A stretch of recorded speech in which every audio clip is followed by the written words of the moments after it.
let me turn to another African perspective from Jemimah Njuki, who's a senior program specialist at Canada's International Development Research Centre, but also has a huge range of experience in agriculture and rural development issues in Africa, with a particular focus on gender and youth in agribusiness. So, Jemimah, let me hand over to you to give a little bit of your perspective on where you see small-scale agriculture heading in Africa. What are the big challenges? What do we need to be thinking about to make this creative thinking, or to actually solve problems that Gilbert sort of gave us the challenge of? Over to you, and thank you for joining us. Thank you so much, Jim, and thanks for the invitation. So glad to be here and to see so many of you joining the conversation. I'm gonna pick up just from where Milu stopped and say 4 key things.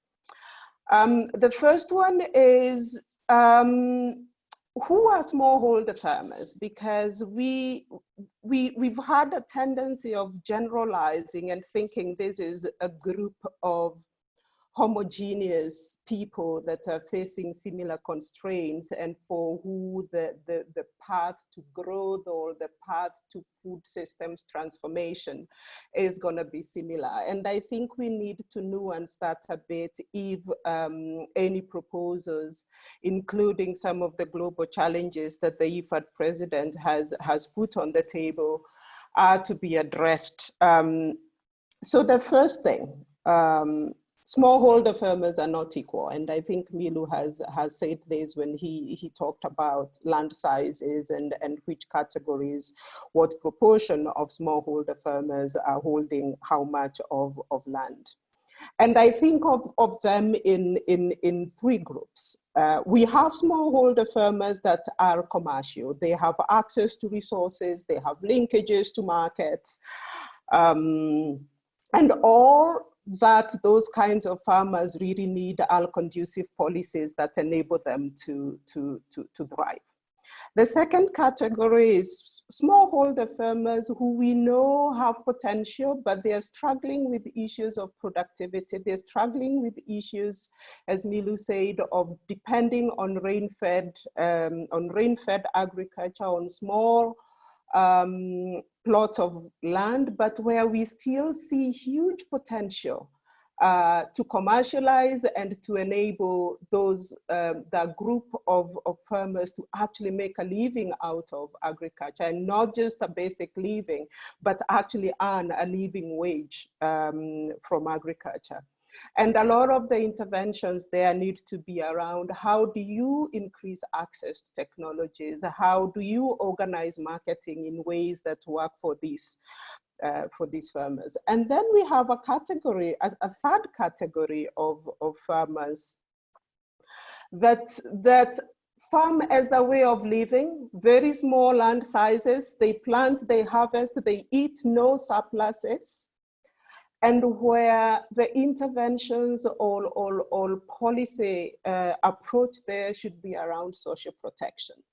And so we need to have a much better policy nuance of what approaches and what is going to work for different kinds of smallholder farmers.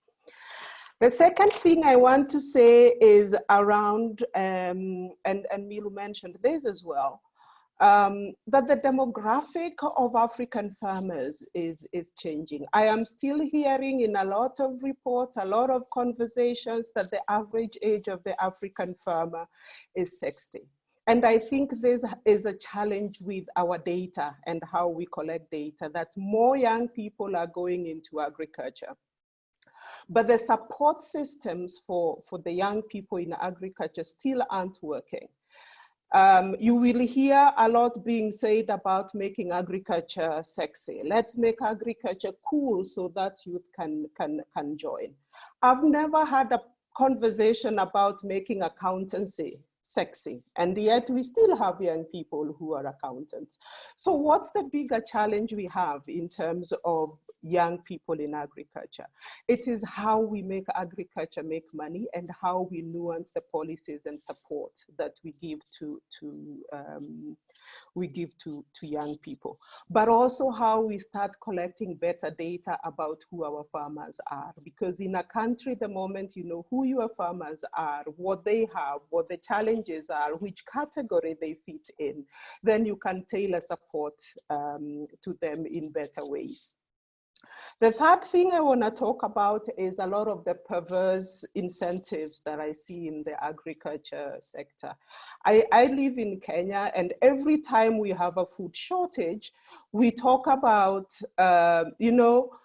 we need to import food, or we need to invest in large-scale government-funded and government-managed firms, rather than really going back to seeing what is the contribution of smallholder farmers to food production and in the country, and how can we best support that sector to grow. Of course, with a lot of the caveats that Milu was talking about in terms of, are we gonna see a food systems transformation that's driven mainly by smallholder farmers or not?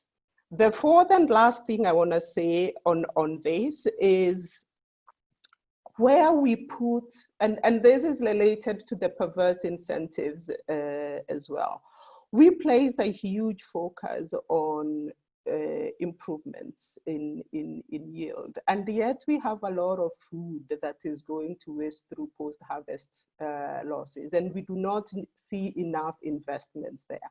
How can we use data to actually drive policy and programming into areas where interventions are needed most? I was just reading a report from McKinsey saying, of course, you can add about 350 million tons into in Africa through yield improvements if you look at, especially around cereals, but there's a whole other potential for saving about 50 million tons of food through reductions in post-harvest losses, and how we figure out really where to put the investments. One of the things that Jim didn't say is that my research in the last 20 years in the region has been around gender and women in agriculture. And so I would like to say one or two things about that. So we know, people always say this, when we talk about women in agriculture, it is at the last of the sentence that says vulnerable groups, especially women. And so just to talk about, the women are important actors in the smallholder agriculture sector, as producers, as traders, as people who are moving food from rural areas to urban areas and providing offtake and markets, as processors that are adding value to food. And so we need to recognize this critical role that women play, because they are really important for the transformation of the smallholder agriculture space. One of the questions, of course, that we always ask is their role. How much are they contributing? And it has almost seemed as though women are the problem themselves. When we talk about the farms that they manage, that they control, have lower productivity, they are cultivating on smaller farms. Let's train them, let's organize them. So a lot of the interventions around supporting women in agriculture have focused on women themselves. And one of the things we've been doing in IDRC is to actually flip that question and say, as we transform food systems, as we transform smallholder agriculture, how do we ensure that that transformation is empowering for women? How do we focus on women's leadership in the sector? How do we increase their access to resources and technologies, to extension systems? But how do we also ensure that they are in leadership positions where they are actually part of the decision-making processes? And so we have what we now call a gender transformative food systems framework that we are testing across countries in our programming. And the last thing I want to say about that, I see Jim is back on, probably my time is out, is that there's a lot of myths about women in agriculture that we need to get rid of, because they're stopping us from collecting the data that's needed to make the right policy decisions about supporting women. And I'm very glad to be part of a technical committee now with IFAD, the World Bank, and the International Food Policy Research Institute, developing a national metric for measuring the empowerment of women in agriculture, so that we can start getting better data that informs us in terms of what priority actions are needed to make sure that we get to a gender transformative food system. So thank you, Jim. And unfortunately, I'll be leaving after this because I have to join another meeting, but it's been great being part of this conversation.